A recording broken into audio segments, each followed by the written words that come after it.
Boa noite, queridos. Espero que estejam todos bem. Vamos iniciar aí mais uma atividade da comissão. Hoje o Rodrigo, ele é membro do Laboratório de Inovação. Ele está junto lá com a Mônica, que também é membro aqui da comissão, é assistente de ensino lá, falando sobre produção de dados, né, Rodrigo? E o Rodrigo também é assistente no Tribunal de Justiça, então é muito bacana, vai trazer aí um panorama diferente para nós, a maioria que está aqui presente, advogados, tá bom? Com muita alegria que a gente recebe o Rodrigo, e muito obrigada a todos aí que tiveram um tempinho para participar da nossa live de hoje. Obrigada, Rodrigo. Boa noite, todo mundo me ouve bem? Tá certinho o áudio? Legal. Então, enquanto eu faço a minha apresentação e os agradecimentos, Cris, se puder só habilitar que eu não estou conseguindo compartilhar a tela. Puxa vida, peraí. Bom, então, enquanto a gente resolve esse detalhe, gostaria primeiro de agradecer o convite, agradecimento que eu faço na pessoa do Dr. Luiz Ribeiro Oliveira Nascimento Costa Júnior, presidente da subseção da OAB daqui de São Bernardo do Campo. Agradeço também à comissão pelo convite, agradecimento que faço na pessoa da doutora Débora Aparecida da Rocha, e, claro, das minhas amigas e colegas de LEB, a doutora Cris e a doutora Mônica, que são também daqui da Comissão de Direito Digital da OAB de São Bernardo. Deixa eu colocar.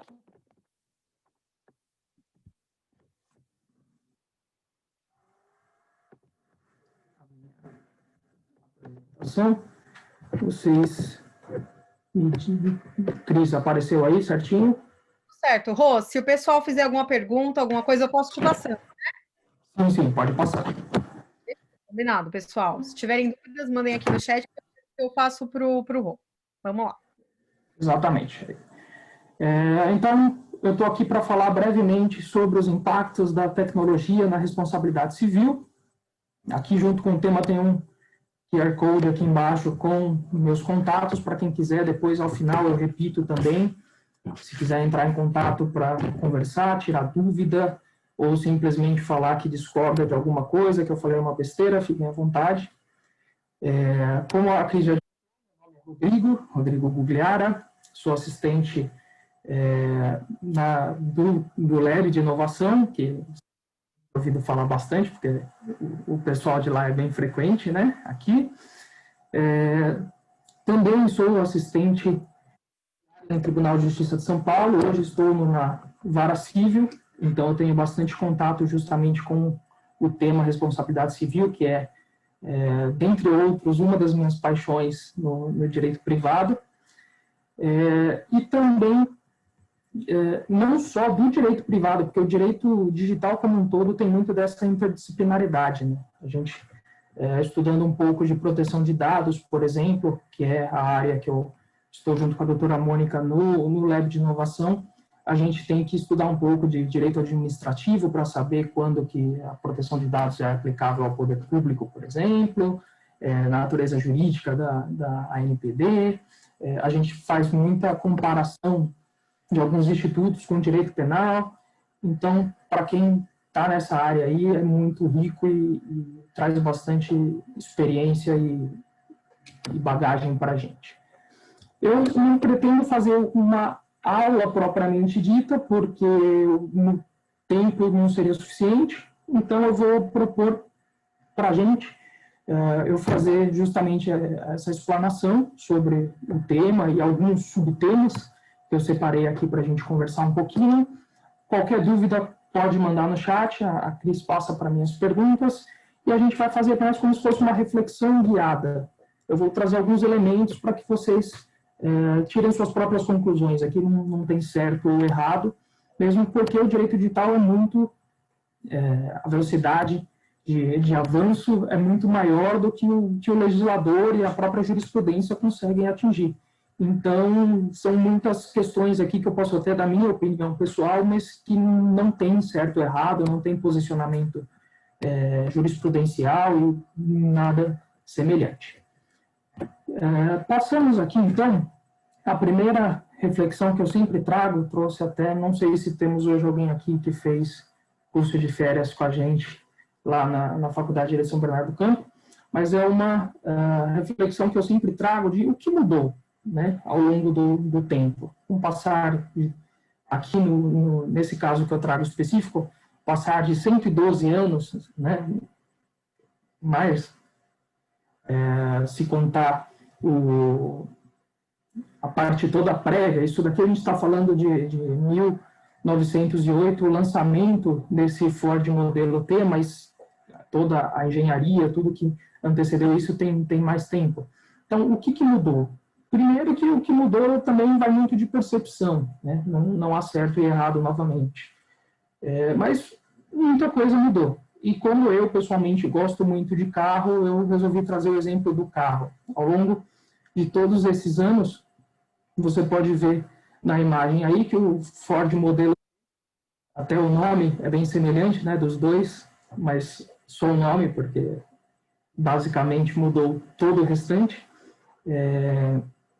Mudou muita coisa. O carro ali em 1980, muito rústico, sem design propriamente dito, por mais que naquela época fosse algo inovador, né? Mas não tinha essa questão do design voltado ao usuário, tudo isso que a gente conhece tanto no direito digital quanto em todas as áreas de inovação e desenvolvimento. E hoje a gente está falando de um Tesla, que é o carro, não sei para vocês, mas para quem conhece um pouco mais a fundo, sem dúvida nenhuma é um sonho, né? O Tesla modelo T, então, lançado, esse é o modelo de 2020, que é algo completamente inusitado, principalmente para a gente aqui no Brasil, que não tem nada nem perto disso, né? Então, enquanto o Ford modelo T, esse primeiro modelo, era um carro que tinha 2 marchas e 17 cavalos de potência, a gente está falando já em 2020 num Tesla que é movido a energia, ele tem autonomia na bateria dele para rodar 610 quilômetros. Meu carro não roda isso na gasolina, quanto mais na energia, né? E tem dois... As ações da Tesla tá em alta na bolsa, né? O pessoal tá confiando na Tesla. Tá, então, será que é bolha? Será que não é? Fica o questionamento. Ao longo de todo o carro, interior, enfim, tem 12 sensores para coleta de dados e proporcionar uma melhor experiência para o usuário, consumidor, motorista, se quiser, né, dirigir, se não quiser também, não tem problema. Enfim, mudou muita coisa ao longo desse período. Mas até aí, tudo bem, a gente está falando de um período razoável, né? São muitos anos que se passaram de um para o outro. Aqui eu trago já a outra reflexão, já num prazo um pouco menor, de o que mudou de 1983 para 2020 em relação a celulares, né? É um caso mais concreto. Ali, na primeira foto, a gente tem o Motorola 8000X, que pesava apenas 4 quilos, e ele foi projetado, na verdade, aqui está 83 foi a data, o ano que ele foi ao mercado, porque ele foi concluído o projeto em 73. Eles só esqueceram de que, além do celular, precisava de toda a rede de infraestrutura que vai possibilitar que o celular funcione. Então, durante esses 10 anos, até 83, eles, depois de desenvolverem o celular, desenvolveram toda a rede e a infraestrutura para que pudesse funcionar e atingir o objetivo dele. Então, de 83, que a gente utiliza de marco, né, para 2020, o que mudou? Muita coisa também, né? Mesmo num período bem menor de tempo do que o exemplo anterior, ainda assim a gente teve muita mudança. Aqui a gente está falando de um celular que era utilizado para fazer ligação, que é o objetivo do celular a princípio, né? Hoje ninguém mais usa isso praticamente, mas, teoricamente, é para isso que funciona. Em compensação, o iPhone, embora a maioria não utilize para isso, além da ligação, tem mais 1001 outras utilidades, né? tira foto, faz vídeo melhor do que muita câmera profissional fazia alguns anos atrás, e se bobear, faz o café. Dependendo do skill que você tiver aí, você conecta a Alexa, coloca um sensorzinho lá e ele faz o seu café. Inclusive, tem uma colega nossa de lab que faz isso, né? Então, muita coisa mudou num período bem menor de tempo, num lapso temporal menor. E a gente pode perceber que essa evolução é exponencial, né? Quanto mais coisa vem, tem mais coisa para vir. Então, o que começou com uma linha pouco inclinada foi aumentando e atingiu os níveis que a gente alcançou hoje, e não muito longe a gente vai se sentir nos Jetsons, né? Você entra numa cabine e a cabine te troca, arruma seu cabelo, te dá café e você vai para o seu carro voador para sua casa. Então, isso pode acontecer. Não sei se, aqui, como eu falo para advogados, né? Não sei se algum de vocês já recebeu, por exemplo, honorários em Bitcoin, mas isso não é algo que está muito longe de acontecer. Em Balneário Camboriú, por exemplo, tem uma construtora que vende apartamentos em Bitcoin. Então, a gente tem aí bastante coisa que aos poucos vai aparecendo, mas quando você vê, já está permeado no nosso dia a dia e passa a ser comum sem sequer a gente perceber. Bitcoin mesmo é um elemento tecnológico que é muito controverso, né?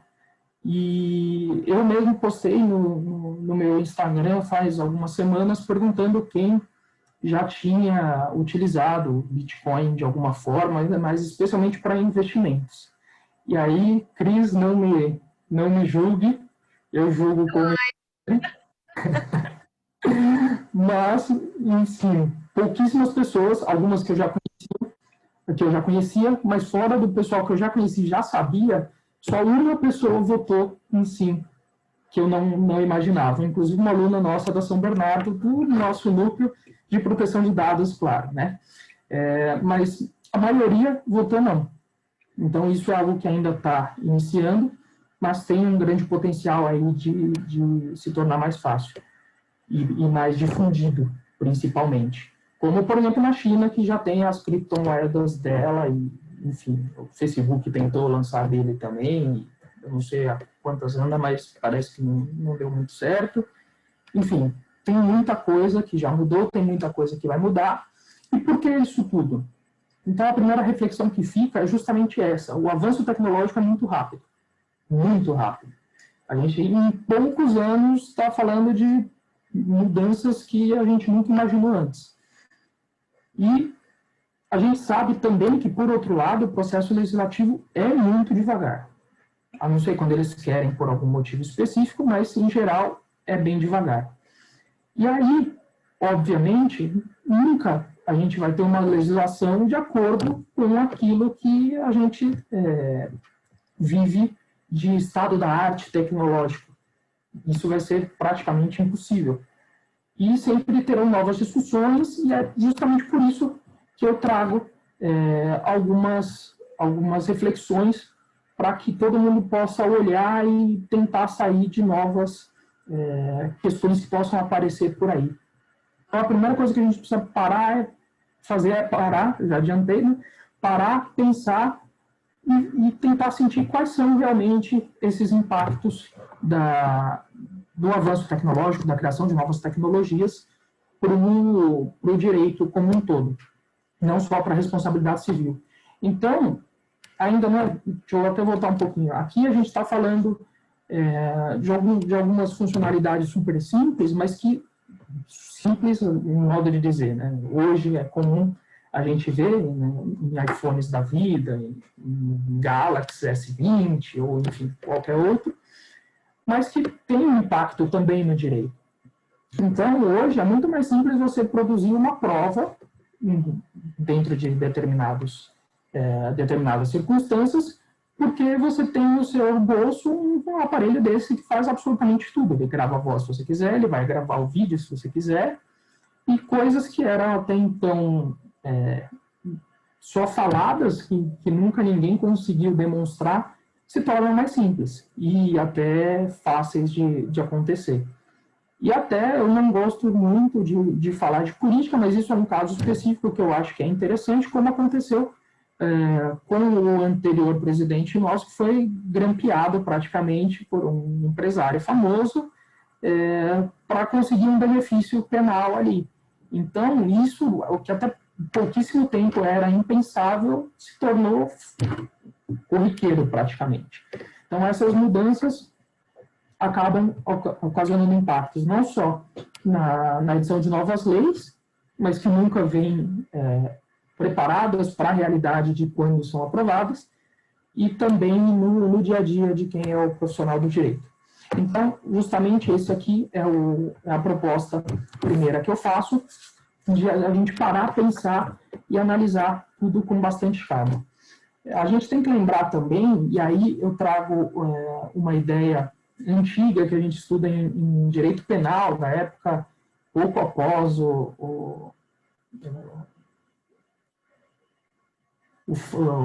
caramba, fugiu o nome. O fascismo na Alemanha, a ideia do Wetzel, se eu não me engano, de que existem ciências outras que são pré-constituídas e que não adianta a gente querer mudar com base na caneta ou na lei. Não é muito assim. Essas ciências que são anteriores ao direito têm que mudar o direito como o regramento social. Então, a gente precisa sempre ficar com esse ponto na cabeça, que é bem relevante para poder fazer uma análise calma e precisa sobre tudo que a tecnologia acaba impactando no direito como um todo. Mas, especificamente na responsabilidade civil, e aí muito também a gente acaba pegando emprestado para a responsabilidade penal, porque são institutos que, dentre algumas diferenças básicas do direito penal e do direito civil, guardam certa pertinência entre eles. Então, eu acho que isso tudo é muito bom trazer, a gente conseguindo entender quais são esses impactos e quais são essas mudanças, vai ficar tudo mais fácil, e a tecnologia, a internet, enfim, todas essas inovações estão aí, não devem retroceder, pelo contrário, a tendência é só daí para mais. Então, a gente precisa ter um pouco de calma e atenção no momento de estudar esse tipo de coisa. Passando para a responsabilidade civil propriamente dita, os 3 ou 4 requisitos clássicos são os mesmos, independe de que ponto da história tecnológica nós estamos. Então, os 3 requisitos da responsabilidade civil objetiva, os 4 da subjetiva, permanecem os mesmos e não devem mudar. Pelo contrário, eles já trazem para a gente uma boa forma de não engessar o sistema jurídico como um todo e também de possibilitar a justiça no caso de uma vítima de uma conduta, enfim, os requisitos normais da responsabilidade civil. E aí aqui eu já faço o primeiro ponto, que em relação à responsabilidade penal, a gente tem a questão de se preocupar com o garantismo, com os direitos do réu, mas já na responsabilidade civil, por ser um outro âmbito de proteção prévio ao direito penal, que o direito penal é a última ratio, a gente já tem um viés mais para garantir os direitos daquele que foi prejudicado, da vítima, do ofendido, enfim. Então, isso vai ocasionar algumas diferenças que a gente vai analisar daí para frente. Então, só lembrando aqui, todo mundo, não todo mundo, mas a maioria já viu isso, como a gente está falando aqui de profissional, tem algumas pessoas da direção Bernardo também que vai acabar vendo isso na faculdade mais para frente, mas como a maioria já sabe, só relembrando, os requisitos da responsabilidade civil seria a conduta omissiva ou comissiva, o dano injusto e o nexo causal, o elo entre um e outro, uma ligação de causa e efeito. E no caso da responsabilidade civil subjetiva, que ainda é a regra, embora venha perdendo certa relevância no ordenamento com o passar do tempo, tem esses mesmos 3 elementos acrescidos da necessidade de comprovação da culpa, seja ela grave, equivalente ao direito penal ao dolo, ou seja ela leve, equivalente à culpa propriamente dita no direito penal. Então, nos requisitos não muda nada. O que vai mudar? A nossa análise sobre esses requisitos e como aplicá-los no caso concreto. E aí, por mais que exista a possibilidade de responsabilização por ato ilícito, também não é esse o objeto do que eu pretendo trazer para vocês, porque eu acho que o principal está justamente no ato ilícito. O ato ilícito é o mais relevante para esse estudo do impacto da tecnologia. Eu costumo classificar o ato ilícito, os impactos da tecnologia no ato ilícito nessas 3 modalidades aí, entre pré-existentes, entre os modificados e os inaugurais. Pré-existente, basicamente, é aquele que já existia de alguma forma e que a tecnologia simplesmente permitiu uma nova forma de cometimento daquele ato, seja ele positivo, né, ou de abstenção. Então, só mudou basicamente o modus operandi, né, utilizando um pouco da terminologia do direito penal. E os modificados são aqueles que, por sua vez, tinham um determinado regramento, seja ele legal ou jurisprudencial, mas que acabou tendo uma modificação no próprio regramento. Então, por causa da tecnologia, ou por causa do avanço da tecnologia, ou, enfim, por diversos motivos, acabou ocorrendo uma modificação ao longo do tempo. E os inaugurais são aqueles que realmente não existiam se não fosse a tecnologia, não existiria nem mesmo se a gente não alcançasse esse nível tecnológico. Eles foram inaugurados pelo legislador justamente para poder atender algumas demandas que a tecnologia trouxe para a gente. Então, um dos primeiros atos ilícitos, eu vou trazendo agora alguns exemplos, e aí eu vou classificando entre eles, só para a gente poder identificar esses impactos que é o objeto da nossa conversa, do nosso bate-papo hoje. Um dos primeiros, e aí eu acho que fica bem simples de até poder classificar, é a conhecida pornografia de vingança. Há pouco tempo, o legislador tipificou isso como um crime, então aí eu acho que, por mais que tenha aquela essência da responsabilidade civil ser independente da responsabilidade penal, a gente tem isso como um ilícito claro, né? O artigo, se eu não me engano, acho que é 218C do Código Penal, que trouxe isso, dentre outras figuras, não é só a pornografia de vingança, mas trouxe, inclusive, a pornografia de vingança para o âmbito de proteção do direito penal. Isso é algo que, assim, se não fosse a tecnologia, a gente estaria falando isso? Provavelmente não, né? Por quê? Porque alguém imagina você tirar uma foto com uma câmera antiga, mandar revelar várias cópias e sair distribuindo? Não, isso é algo típico da sociedade tecnológica que a gente vive hoje. Então, é algo que eu classificaria como inaugurais, um dos atos ilícitos inaugurais. Lembrando só que essa classificação é meramente para fins didáticos, tá? Na prática não vai ter uma relevância de falar, olha, é esse e não esse por isso, porque vai causar isso, não. É mais para a gente conseguir entender e visualizar realmente os impactos que essa mudança tecnológica trouxe para a gente. Outro caso semelhante, que também entraria nos inaugurais, seria a invasão de dispositivo informático, que também é um crime.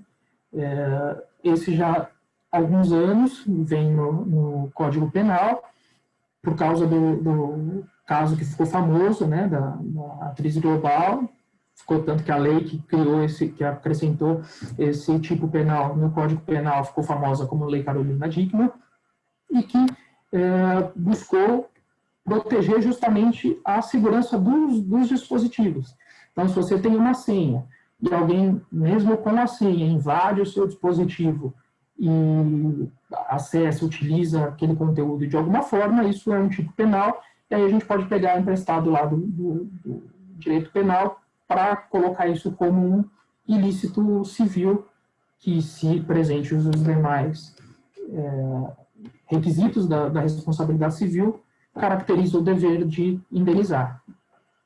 Agora, assim, como um terceiro, eu trago um ponto que eu acho que é bem, embora seja relevante, foi tratado, eu pelo menos vi só uma vez na jurisprudência, mas que é bem controverso, que seria o curtir e compartilhar nas redes sociais. E isso, nesse único julgado que eu vi, era uma mesma pessoa que tinha curtido e compartilhado, então foi decidido tudo como uma coisa só, responsabilizando o agente, né, por esse ato. Mas eu vejo, nesse caso foi um caso específico, análise do caso concreto, mas eu vejo que são situações distintas e que merecem análises distintas. Então, vamos começar pelo compartilhar. O compartilhar eu acho que é algo bem simples, que não tem também tanta controvérsia assim. Porque, inclusive, o próprio Código Penal também, lá nos crimes contra a honra, traz, na calúnia, especificamente, a equiparação da conduta de quem propala aquela, sabendo falsa, propala aquela falsa imputação, responde como quem fez a falsa imputação. Trazendo isso também um pouco para o nosso âmbito civil aqui, eu acho que o simples compartilhar já é suficiente, lógico, sem dispensar análise casuística, já é suficiente para que possa haver uma responsabilização, porque o próprio compartilhar pode ser um ato ilícito, dependendo do caso. Então, uma ofensa gratuita e alguém foi lá e compartilhou. O que está acontecendo esse compartilhar? Você está ampliando a quantidade de destinatários daquela mensagem. Então, você está colaborando, de certa forma, com o dano que foi causado àquela vítima. Então, o compartilhar, na minha visão, pelo menos, não tem muita controvérsia. Pode até ter quem discorde, tranquilo, mas eu acho que é um pouco mais fácil de se ver o compartilhar como um ato ilícito quando o conteúdo é manifestamente abusivo. Aí a gente já entra também naquela discussão do que é abusivo ou não, mas isso não se restringe ao direito digital como um todo, mas em todo o ordenamento jurídico propriamente dito. O que está, o que não está protegido pela liberdade de expressão e etc. Mas isso foge, daria para fazer um curso só sobre isso, não é o caso agora. Mas ainda nesse tema, o que torna um pouco mais controverso a tese é a questão do curtir, propriamente dito. Porque eu, pessoalmente, não consigo ver um ato ilícito no curtir. Vamos pensar da seguinte forma, ainda tem algumas redes sociais, eu não tenho Facebook faz muito tempo, então eu não posso falar como que está atualmente. É até um vacilo meu mesmo não acompanhar isso, mas eu sei completamente. Mas em outras redes sociais, principalmente a rede que tem mais discussão, mais briga, e eu acho que é única e exclusivamente para isso, o Twitter, você tem as duas reações justamente o curtir e o compartilhar. Então, não raras vezes você vê alguém dando uma notícia que não é boa e a pessoa vai fazer o quê? Ela vai curtir. Curtir não no sentido de, pô, que legal. Você coloca uma nota de falecimento, a pessoa curtiu, ela está achando aquilo legal? Não, obviamente que não. Mas é justamente no sentido de, ó, estou aqui, ou olha, eu concordo com o que você disse. Cris, você vai falar alguma coisa? Nessa questão da curtida, é algo bem complicado. E aí a Dani falou a mesma coisa que eu iria comentar com você, que o pai da Dani, ele pira em compartilhar notícias, né, a cada segundo. E o meu pai passou por uma situação que um colega dele teve um filho que faleceu, e ele fez um post, né, falando sobre uma nota, né, sobre o falecimento do filho. E meu pai no Facebook deu um like. Meu pai falou assim: filha, como é que eu coloco a carinha de tristinho aqui? Porque vai que as pessoas pensam errado. E eu falei: nossa, pai, tá bom. E ali eu dei um help ali para ele. Mas você vê que situação, né? Um like, o que pode causar, enfim, né? Exatamente. Então, assim, o like não necessariamente é que, pô, que legal. Às vezes o like pode ser um, poxa, eu tô aqui, olha, vi o que você postou, ou realmente gostei, enfim. Tanto que você pode ver em outras redes, como a gente usa bastante o LinkedIn, por mais que tenha outros tipos de reação, o que mais aparece é o like, não tem jeito. Então, não necessariamente você concorda ou você gosta daquilo que está postando. Então, eu acho muito temerário. Tudo bem, novamente, a gente pode fazer análise casuística. Em determinada situação, a gente percebeu que o like foi realmente curti, concordo, enfim. Ou olha que legal, e etc. Mas não necessariamente isso. Então, eu acho, em responsabilidade civil como um todo, mas especificamente no curtir, eu acho bem complicado você generalizar de, olha, pode ser ato ilícito. Pode ser, no caso concreto, até que sim, mas eu, em regra, entendo que não é um ato ilícito justamente por isso. Existem várias outras coisas. Claro, se você tem um relacionamento, seu namorado, namorada, marido, esposa, curtiu a foto de uma outra pessoa do sexo oposto ou do mesmo, dependendo da orientação sexual, na praia. É lógico que você vai presumir que a pessoa está fazendo besteira e que ela curtiu porque ela curtiu, não para dar um apoio. Mas, assim, guardadas as devidas proporções, vai realmente do caso a caso. Divórcio, dá divórcio, Rô. Aí a gente já entra com ação de divórcio aí, nós advogados. Calma que a gente vai chegar lá, na parte aqui dos atos ilícitos mesmo, eu vou chegar em infidelidade virtual, é o próximo tema, aliás. Então, já até adiantando exatamente o que a Cris falou, no direito de família, propriamente dito, se a gente ingressar nessa seara, o próprio Código Civil traz como um dos deveres dos cônjuges o dever de fidelidade. E aí o dever de fidelidade se subdivide não só entre a fidelidade física, mas como a fidelidade moral também. E aí, a gente tem como falar que a infidelidade... Primeiro, a infidelidade em si é considerada um ato ilícito, independente de onde aconteça. Isso também, a jurisprudência é pacífica nesse sentido. O que é um pouco mais delicado é a demonstração do dano, mas se demonstrado o dano, a jurisprudência entende como infidelidade um ato ilícito.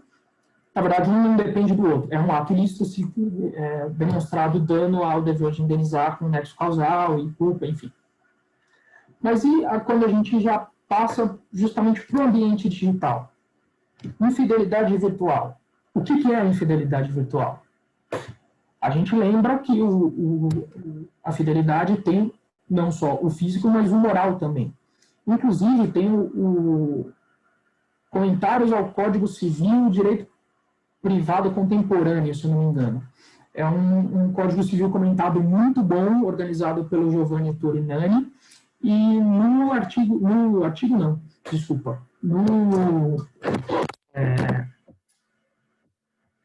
artigo que cita a fidelidade como dever, aqui que caiu a minha câmera, mas já voltou, que cita a fidelidade como um dos deveres dos cônjuges, mesmo sendo um Código Civil super clássico, com pessoas de alto escalão do direito civil comentando o Código Civil, ele traz a infidelidade virtual na explanação do tema. Então, isso não é algo que está muito longe da gente. Está aqui, já está sendo, inclusive, discutido por pessoas de alto escalão do direito civil e do direito privado como um todo. Mas aí fica justamente, aí não tem como a gente fugir da análise casuística de ver no caso o que é ou não a infidelidade. Não tem novamente como a gente generalizar. Inclusive, o professor Felipe Braga Neto, procurador do MPF, que é especialista também em responsabilidade civil, assim como acho que o professor Guilherme, se eu não me engano, que comenta o Código Civil nessa parte, ele mesmo traz isso, que normalmente quem fala de responsabilidade civil e generaliza muito, ou não sabe o que está fazendo, ou tem algum outro interesse, porque não tem como a gente generalizar. Mas o que a gente sabe é possível a infidelidade virtual como um ato ilícito para justificar a responsabilização do infiel, né? Como diria os sertanejos. Gerar um dano moral aí, né, Rô? Sim, exatamente. O dano seria o dano moral. Novamente, a gente entra na seara de discutir a comprovação, porque não seria dano moral presumido, não seria em ré ipsa, mas a eventual condenação à responsabilização seria justamente o dano moral pelo prejuízo extrapatrimonial sofrido por aquela pessoa que foi vítima da traição. Guilherme Nogueira da Gama, se eu não me engano, é o doutrinador que comenta sobre infidelidade virtual no Código Civil que eu comentei. É bem interessante, eu acho que vale a pena. Até agora eu estou vendo aqui, eu já avancei bastante nesse tema e ainda tem bastante coisa para falar, então eu não vou entrar muito no tema, mas no final, se alguém tiver interesse no QR Code, que tem os meus contatos, tem também o link para um artigo que eu escrevi em coautoria com o meu grande amigo José Faleiro Júnior, sobre perseguição virtual, cyberstalking, como um ato ilícito para a responsabilização civil do perseguidor. Então, aí a gente tem bastante coisa, algumas que simplesmente mudaram, outras que já existiam, só mudou basicamente a forma de agir, como a infidelidade virtual, por exemplo, entraria no pré-existente, a infidelidade em si já é um ato ilícito, a modalidade virtual foi o que modificou com o avanço tecnológico, e basicamente esses são alguns dos exemplos que eu achei mais relevantes trazer aqui em relação ao ato ilícito. Seguindo, depois do ato ilícito, nós temos também o dano injusto no ambiente digital. Dano injusto porque, em algumas situações, o dano pode ser justo, não caracterizaria a responsabilidade civil, mas o dano também sofreu diversas modificações, como um dos requisitos da responsabilidade civil pelo avanço da tecnologia. E aí você pode estar até perguntando, tá, Rodrigo, mas o que mudou? Primeiro de tudo, até a doutrina contemporânea costuma dizer e até denominar a responsabilidade civil como o direito dos danos, né? Porque na visão justamente dessa parte da doutrina é o ponto principal da responsabilidade civil. E se é o ponto principal, não teria outra forma de ocorrer, senão como ocorreu o ato ilícito, com muitos impactos e muitas divergências pelo avanço tecnológico. Então, a gente começa com aquela clássica divisão entre dano material e moral. Dano material é aquele que ocasiona um prejuízo patrimonial ao ofendido, e o moral é um dano injusto a bens jurídicos extrapatrimoniais. Então, aí a gente tem diversos tipos de bens jurídicos que podem ser atingidos pela conduta de ação ou omissão do ofensor.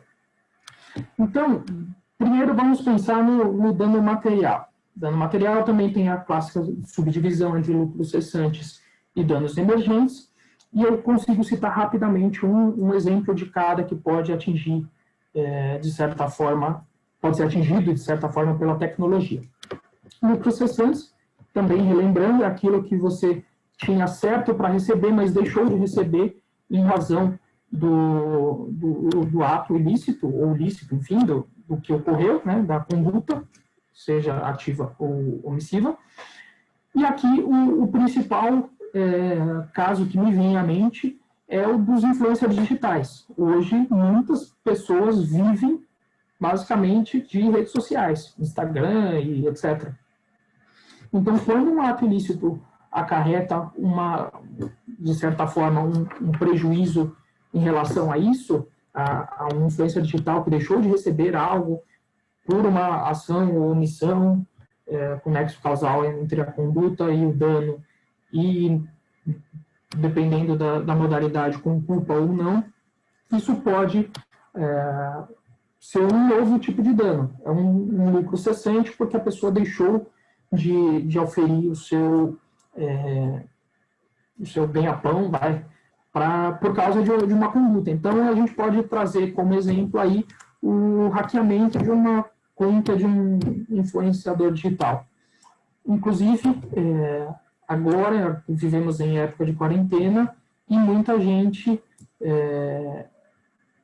acabou sofrendo diversos tipos de golpe, inclusive influenciadores digitais que tiveram privado seu acesso a determinada conta, seja de Instagram, de WhatsApp, do que for, por atos cometidos por terceiro. Então, a gente tem como falar que teve uma interferência da tecnologia em todos os aspectos dos danos materiais, mas também no lucro cessante. Os danos emergentes, eu acho que é mais fácil, é aquilo que você tinha antes da conduta e deixou de ter, não aquilo que você esperava ter, com determinado grau de certeza. E aí a gente pode falar sobre diversos outros assuntos, mas também o primeiro que me vem na cabeça, que vem acontecendo muito, seria a subtração de criptomoedas. Isso aconteceu quando você teve aquele prejuízo, quando aconteceu a subtração, você teve aquele prejuízo imediato ao seu patrimônio. Então, a gente também tem como falar da tecnologia sendo alvo desse dano material. E aí, nos danos morais, eu acho que a maior espaço que a gente tem para discutir e conversar, tem bastante coisa. O dano moral, como eu disse, é aquela ofensa injusta a um bem jurídico extrapatrimonial da pessoa humana. E aí a gente pode falar, eu tenho certeza que o pessoal daqui da comissão já deve ter debatido isso bastante, sobre dano moral presumido no caso de, agora com a LGPD em vigor, no caso de vazamento ou incidente de dados. A gente pode falar sobre, até um pouco mais, né, sobre a extensão do dano no caso de determinadas condutas, seja ela na sede da proteção de dados ou não. O que um curtir ou um compartilhar, como a gente falou lá atrás, pode aumentar ou diminuir o âmbito daquele determinado dano que a pessoa sofreu, a moral, a honra dela, que foi atingida, enfim. A gente pode falar também sobre qual que é a influência de determinados engajamentos no dano moral quando não compartilhar, porque o compartilhar, como a gente falou, aconteceu. Mas aí a gente já entra numa análise também casuística, porque depende muito da rede social que aquilo aconteceu. Então, no Instagram hoje, se eu curtir alguma coisa, só quem é meu amigo, na verdade tem como você entrar lá e ver todo mundo que curtiu, mas eu não sei, eu acho que normalmente as pessoas não fazem isso. Mas quem é meu amigo sabe que eu curti, porque o meu nome vai aparecer primeiro lá, o meu ou de algum outro amigo, mas enfim, o nome de amigo aparece primeiro lá como curtiu, mas o restante não. Então, a influência de um curtir você pode até utilizar isso para mensurar quantas pessoas viram e se manifestaram naquele sentido. Mas você não aumenta o âmbito do dano propriamente dito. Já no Twitter, quando você curte alguma coisa, eventualmente, não é sempre, aparece para outras pessoas que você curtiu. Então aparece lá, por exemplo, Rodrigo curtiu e aí um tweet de alguém falando alguma coisa. E não necessariamente aquela pessoa que está vendo aquilo é amigo de quem postou. Então isso pode aumentar um pouco o âmbito do dano pela tecnologia. O STJ tem posicionamento pacífico, que o dano moral, a fixação do dano moral tem que observar o método bifásico, que seria basicamente na primeira fase da aplicação, você pega casos semelhantes para utilizar de parâmetros de maior e menor. Então, por exemplo, no caso de falecimento de uma pessoa, seja ela lá por que razão for, quando se fala em responsabilidade civil, o STJ fixa parâmetros entre 300 e 600 salários mínimos. Então, esses são os parâmetros. Você vai pegar casos semelhantes, no caso de morte, 300 a 600 salários mínimos. E na segunda fase, você vai, dentro desses parâmetros, utilizar as circunstâncias do caso concreto para balizar e fixar o valor exato a ser utilizado no caso que estiver em análise. E aí, o que isso pode ser atingido pela tecnologia? Inclusive, vai sair um artigo meu em outubro, no livro que, ao final, eu comento sobre isso. A gente pode também analisar uma série de circunstâncias que ocorreram no âmbito daquela rede social para utilizar de parâmetro nessa segunda fase do método bifásico do STJ para fixação do dano moral. Então, como eu comentei antes, até para a extensão do dano, você também aplica nesse momento de saber quantas pessoas curtiram, ver qual foi o alcance. Tem algumas redes sociais que permitem isso, você sabe o alcance, quantas pessoas visualizaram aquele conteúdo.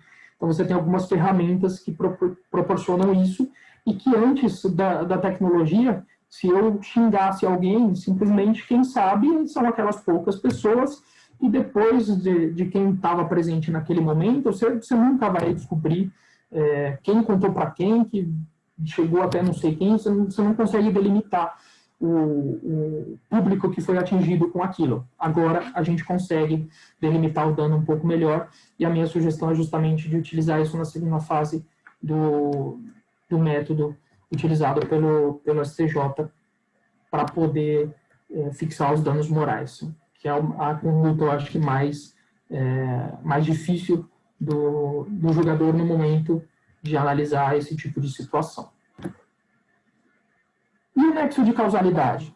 Também a gente pode falar do nexo de causalidade sendo atingido pela tecnologia, não tenho dúvida. E aí eu vou entrar um pouco no âmbito de competência da Dani. Dani, se eu estiver falando alguma besteira, por favor, me corrija. Mas aqui a gente tem bastante influência, tá? O nexo de causalidade, como eu falei lá atrás, o elemento, algumas pessoas chamam de elemento virtual, né, da responsabilidade civil, e vem a calhar com um objeto de estudo, mas, enfim, a relação de causa e consequência entre a conduta e o dano. Se houver alguma causa excludente de responsabilidade, é porque foi quebrado o nexo de causalidade, e aí a gente não há de se falar em responsabilização de quem teve aquela conduta. O primeiro ponto que eu trago é justamente no caso de utilização de inteligência artificial, e agora que eu vi faltou um R, tá? Artificial, mas imaginem que tem um R aí, eu não errei, e seria o fato exclusivo de terceiro, quando a inteligência artificial teve uma determinada conduta que não houve interferência humana. Então, a gente teria como falar que aquela pessoa determinada teve uma conduta? Não. Por quê? Porque a escolha foi da inteligência artificial. E aí, aqui, a gente traz sempre o exemplo clássico, quando a gente fala de inteligência artificial na responsabilidade civil, do carro autônomo. Voltando para o assunto carro, que eu gosto um pouco.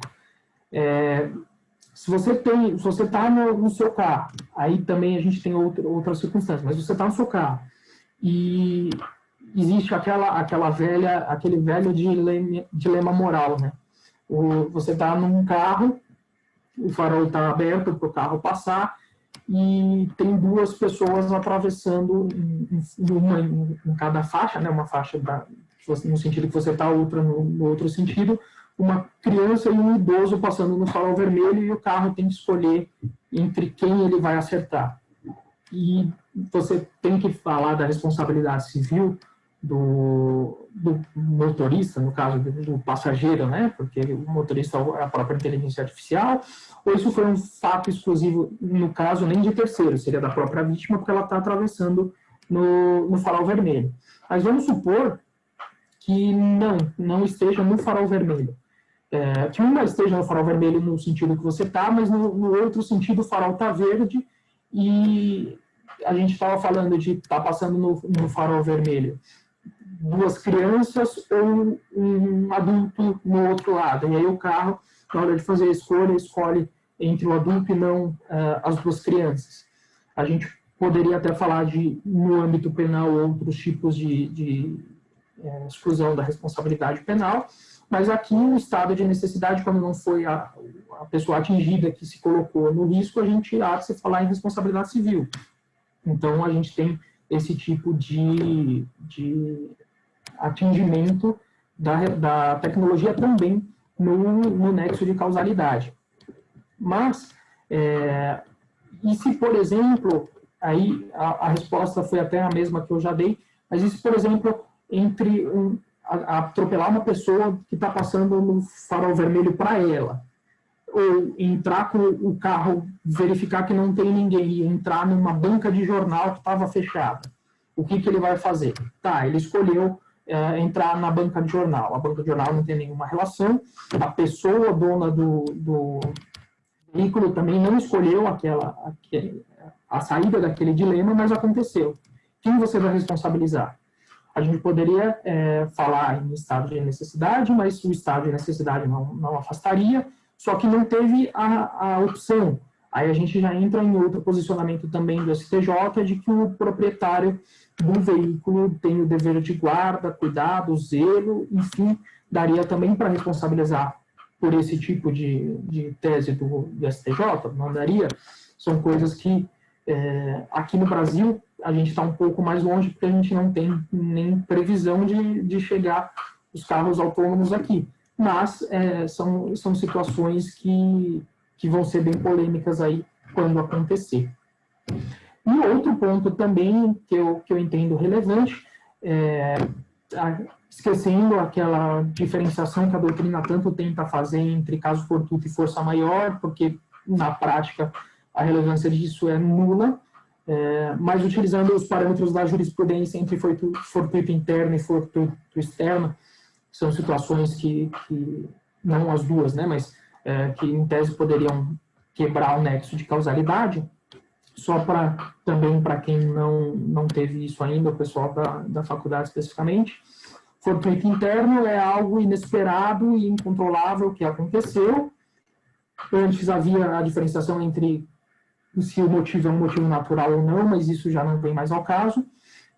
O fortuito interno é aquele que tem alguma relação com o âmbito de atuação de quem teve determinada conduta, e o externo é algo que foi completamente inesperado e que não está no âmbito daquela determinada prática. Então, o exemplo que a doutrina mais usa para exemplificar cada um deles é a empresa de ônibus. Quando você está no ônibus e o ônibus se envolve em determinado acidente, um acidente de trânsito é algo que está dentro do âmbito de atuação dela, então seria um fortuito interno. Já se você está no âmbito, esse posicionamento, embora eu não concorde, é o posicionamento do STJ, de que se você está num ônibus e houve um assalto, aquilo é um fortuito externo porque está fora do âmbito de atuação dela. Na verdade, hoje a gente sabe que o assalto é mais do que normal em praticamente todo o Brasil, então eu vejo como fortuito interno, mas é praticamente pacífico na STJ, que é fortuito externo, e tomaremos dessa forma, fora do âmbito de atuação daquela empresa. E aí, eu não sei se vocês já viram, se quem não viu depois dá uma bugada aí, na inteligência artificial psicopata do MIT. É um caso bem interessante, que o MIT pegou justamente uma inteligência artificial desenvolvida e jogou nela várias informações. O input foram só informações assim, pesadas, de violência e coisas do tipo.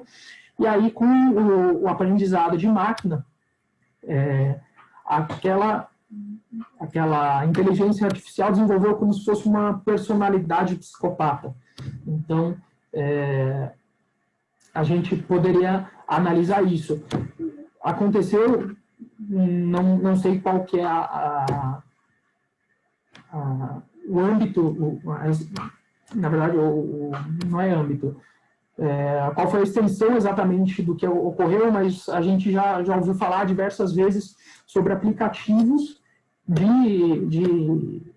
com aprendizado de máquina que, por receber inputs até maldosos, acabaram induzindo pessoas a comportamentos abusivos e coisas do tipo. E aí, de quem que é a responsabilidade? A gente poderia responsabilizar o programador, responsabilizaria o dono do aplicativo. No âmbito do CDC tudo fica mais fácil.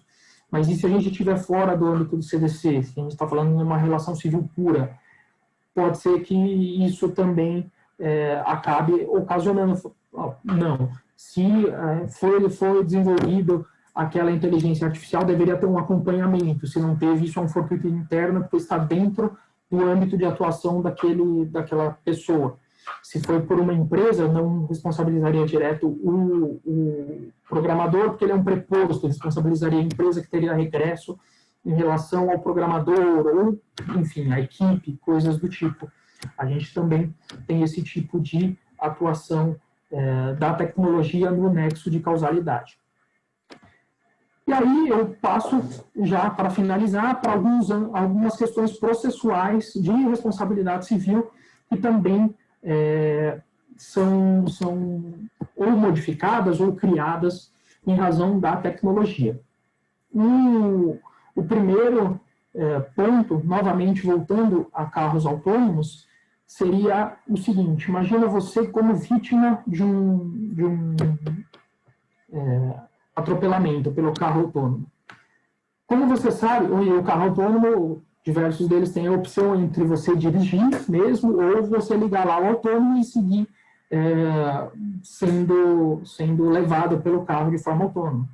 Então, você quando vai processar, vamos pensar você como vítima, o que seria mais benéfico para você, o motorista ou a fabricante?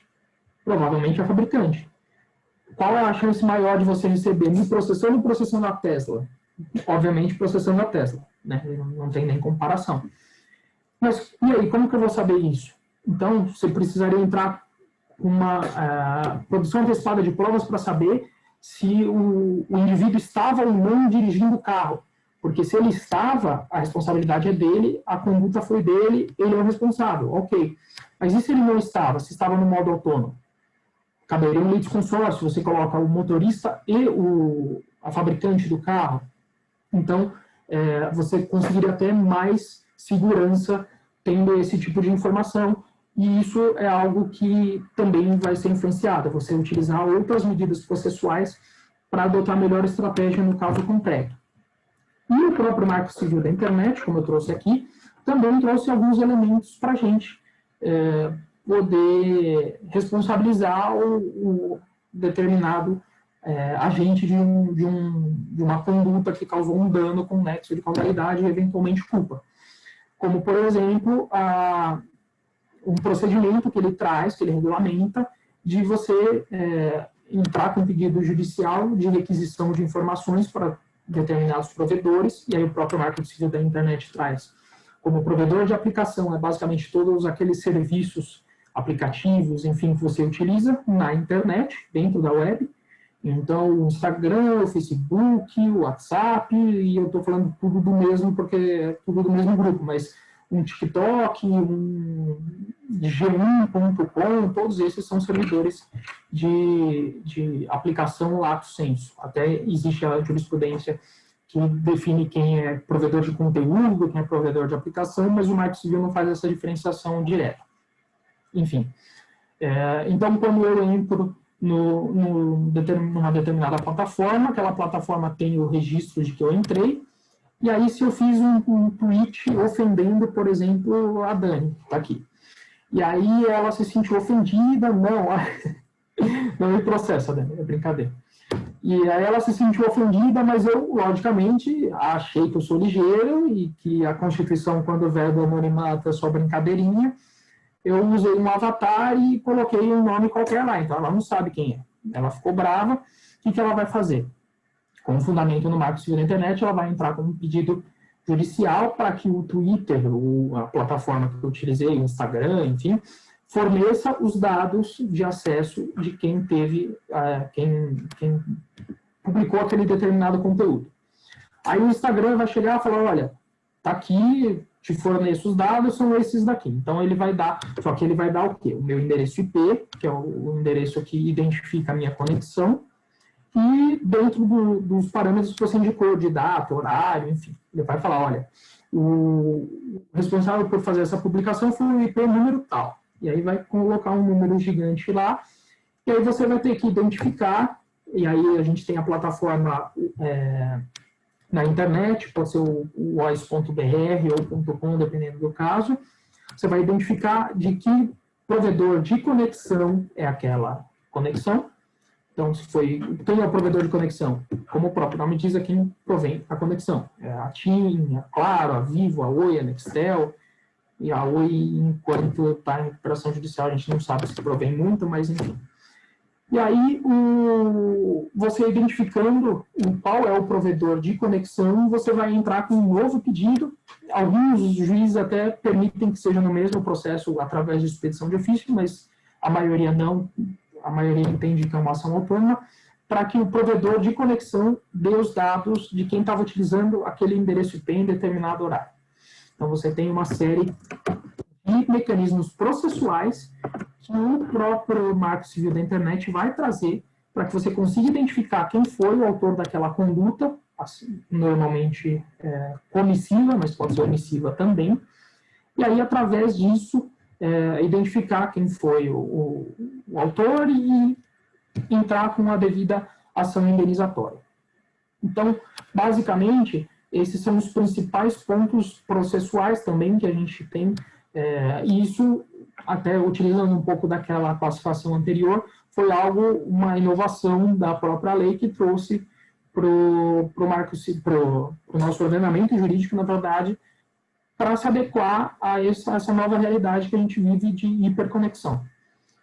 A gente pode perceber, então, que basicamente em todos os pontos, tanto requisitos, modalidades e instrumentos processuais, teve sérios impactos à responsabilidade civil. Então, por mais clássico que seja o instituto, a gente teve essas modificações e que basicamente nos permite responsabilizar o autor de determinadas condutas, seja ela online ou offline. Teria até alguns outros pontos para tratar, mas eu acho que já falei bastante aqui, já passou de 1 hora pelo que me demonstra aqui. Então, aqui novamente meu QR Code para quem quiser entrar em contato, discutir, falar você não sabe nada ou fazer qualquer pergunta. E estou aí à disposição. Eu não sei se tem alguma pergunta durante, se tem alguma pergunta agora, mas se alguém tiver, por favor, Dani, lógico. Sempre eu, né? Primeiro, parabéns. Obrigado. Sou sua fã, por 2 motivos. Primeiro, porque você faz o podcast comigo. E segundo, porque você arrasa, né? Como sempre. Eu queria fazer uma pergunta, eu não sei se se aplica exatamente ao contexto, no meu ver sim, porque é tecnologia e responsabilidade civil. Mas eu queria entender qual, na verdade, é a responsabilidade e se cabe, até porque eu pesquisei. Vou dizer que eu sofri esse golpe essa semana, já vou falar que eu caí no conto. E se vocês quiserem pesquisar, pesquisem e já se orientem para que vocês não caiam como eu. Lá no Twitter, e não só no Twitter, o pessoal reclama quando às vezes enfrenta algum tipo de problema no Rappi, iFood, Uber Eats e tudo mais. E eu já até olhei, só nesse semestre, no fechamento desse semestre, foi um rombo de 6 mil, algo assim, que essas empresas sofreram por conta de fraudes, né? Ou assaltos, ou invasão de contas, esse tipo de coisa. E eu fui vítima essa semana, gente. Confesso. Eu caí. De que modo? Fiz um pedido no Rappi, meu pedido não chegava. Quando eu fui ver, o meu pedido não tinha sido vinculado no restaurante e tal. Acontece. Entrei em contato, cancelei o pedido e estornaram o valor. Só que o que eu fiz? Reclamei. Reclamei no Twitter, Rappi, não sei o quê, tá. Muito no Twitter, né, Dani? Se revoltou. Pois é. Na verdade, gente, não fui eu, né? Foi meu querido esposo. Então, Porque eu não ia citar nomes, né? Mas foi meu querido esposo. Aí ele reclamou no Twitter, achou que estava arrasando. Aí veio o suporte RAP, super eficiente. Nós vamos te ajudar. Veio o suporte RAP, pediu lá as orientações necessárias, quis tornar o valor e refazer o pedido. Refizemos o pedido. Quando foi 3 e pouco da manhã, 4 e pouco da manhã, acordamos com várias ligações do entregador querendo confirmar os pedidos, porque não estava conseguindo achar tal. Uísque, vodka, tudo que a gente consome em altas doses. Graças a Deus, a gente acordou, conseguiu cancelar todos os pedidos, mas o que aconteceu? Nessa do suporte rápido entrar em contato com ele passou os dados, né, do telefone, o código que entra na conta do RAP e houve uma invasão da conta. O RAP mesmo não resolveu o nosso problema. Nós tivemos uma invasão de conta de criminosos. E a gente, por sorte, o entregador nos salvou, porque o entregador não estava conseguindo uma comunicação com os criminosos e ele acabou entrando em contato com a gente pelo telefone para confirmar o pedido. Enfim, conseguimos cancelar o pedido, que já estava beirando R$600, tudo em vodka e uísque. Aí eu até pesquisei no Twitter, várias pessoas sofrem o mesmo tipo de golpe constantemente, a valores absurdos, não só no Rappi quanto no iFood. O Procon definiu que a responsabilidade é do aplicativo, porque da mesma forma, e aí eu já numa percepção minha, tá? Da mesma forma, como os bancos, por exemplo, o banco tem um perfil do usuário, né? Então você vai passando o teu cartão, às vezes você faz uma compra extravagante, o cartão vai lá e te bloqueia. Fala, ó, isso aqui você não está acostumado a comprar, você tem um limite no dia, tal. E esses aplicativos não, porque ele estava no endereço no Brás, 3 e pouco da manhã, só comprando bebida. Então, há algum tipo de responsabilização? Segundo o Procon, sim. É responsabilidade do aplicativo. Mas, até então, a gente não tem nenhum tipo de ação sobre isso, porque aí cai naquele... A defesa, até então, é daquela velha história do idoso que anota a senha, né, do cartão e, às vezes, esquece lá caído no banco. Porque aí o Marcos até falou, a culpa foi minha, eu fui tonto mesmo, né? Acabei caindo no golpe do bilhete. Mas eu entendo que não, eu entendo que, embora ele tenha, no calor da emoção, acreditado nessa situação, mas há uma responsabilidade civil aí desses aplicativos por não restringir algum tipo de acesso, como os bancos fazem, por exemplo, e aí eu divido com vocês isso. Eu não sei, Rô, desculpa se isso entra na tua matéria, mas eu divido com vocês essa experiência para a gente explanar e ampliar o conteúdo, porque eu passei essa semana e vi que muita gente tem passado por isso, e já discutindo as questões morais e materiais, tá? Porque isso está acontecendo e, inclusive, enquanto você estava falando, eu fui pesquisar, esse perfil está ativo e, enquanto a gente falava, uma mulher tomou um golpe de R$4.000 em fraldas e bebidas. Então, as pessoas caem nesse golpe. Então, essas empresas não serão responsabilizadas civilmente por não ter uma restrição, né, desse acesso. Então, o que você acha? Então, vamos lá. Se fosse fazer uma análise pura e simples de responsabilidade civil por ter permitido essa compra através de um terceiro que tinha os seus dados, por um terceiro que tinha os seus dados, analisando única e exclusivamente essa circunstância, eu vejo que haveria fato de terceiro, tá? Mas, aqui, no caso específico que você relatou, é diferente. Por quê? A gente não está falando de uma conduta de simplesmente permitir a compra porque a gente tinha os seus dados. Porque a partir do momento que você permite a compra para quem tem os seus dados, se é uma compra que está dentro daquele seu perfil, ok, é um fato de terceiro e isso a gente não teria como questionar. Mas a partir do momento que aquilo extrapola muito o perfil, de consumo seu, aí eu já vejo, até pelo CDC, a existência de um defeito, de um vício do serviço de a plataforma de aplicação, né, no caso o RAP, não ter controlado e falar, oh, peraí, isso aqui está estranho. Nunca ninguém pediu isso às 4 horas da manhã, nessa quantidade, nesse valor para esse local. Então, aí a gente poderia falar de um vício, porque não extrapola, né, a prestação do serviço do próprio serviço. Então, eu entendo que no caso específico que você me narrou, sim, assim como a jurisprudência entende no caso de bancos, a tendência é de responsabilização da plataforma de aplicação, sim. Mais alguma coisa? Esclareci? Esclareceu. Obrigada. Parabéns. Obrigado.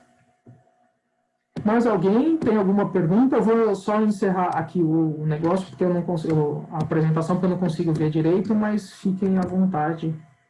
Gente, se alguém tiver pergunta, pode mandar aqui no chat ou abrir o áudio, que o Rô responde. Rô, na verdade, parabenizar você e agradecer aí pela sua generosidade de ter vindo aqui conversar com a nossa comissão. E, na verdade, eu queria fazer um comentário, que aí você falou acerca de incremento de IP, né, de como responsabilidade pessoal aí.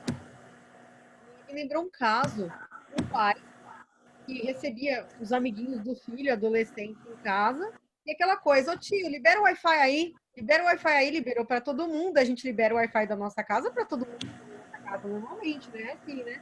Até a senha, né? Assim, o Wi-Fi liberado. E aí, um desses adolescentes cometeu um crime de bullying com uma colega do colégio, né? Com a estudante do colégio. E houve um ação pessoal e tocou lá na casa do tio que liberou o Wi-Fi para a criançada. Então, assim, para a gente ver onde, né, isso tudo pode chegar, né? Você liberar o Wi-Fi da sua casa para uma visita que pode... E, na verdade, é até um problema quando a gente está falando de Wi-Fi público, né? Uhum, tem essa também, no shopping. Dependendo do caso, quando você vai num shopping, por exemplo, ok, eles vão ter os logs de quem acessou em determinado horário, através de cada dispositivo, etc. Mas existe local, normalmente um local mais simples, que não tem uma estrutura de TI muito boa, que simplesmente você chega lá e fala, qual que é a senha do Wi-Fi? O cara te passa a senha, se conecta, e aí, é você e mais dezenas de pessoas. E quem que vai responder por isso? Porque pelo procedimento ali, você vai chegar que foi, pelo procedimento do Marco Civil, você vai chegar no local. O local foi aqui. Ah, então é um restaurante. Mas e aí? Então, tem bastante circunstâncias que, dependendo do caso, isso pode causar diversos problemas. Toma cuidado aí, né? Para quem quer liberar o Wi-Fi. Ele libera o Wi-Fi só para quem for muito conhecido e, mesmo assim, olhando o que a pessoa está fazendo, porque senão pode ser problema. Sim. Pessoal, mais alguma pergunta, algum comentário aí, podem mandar.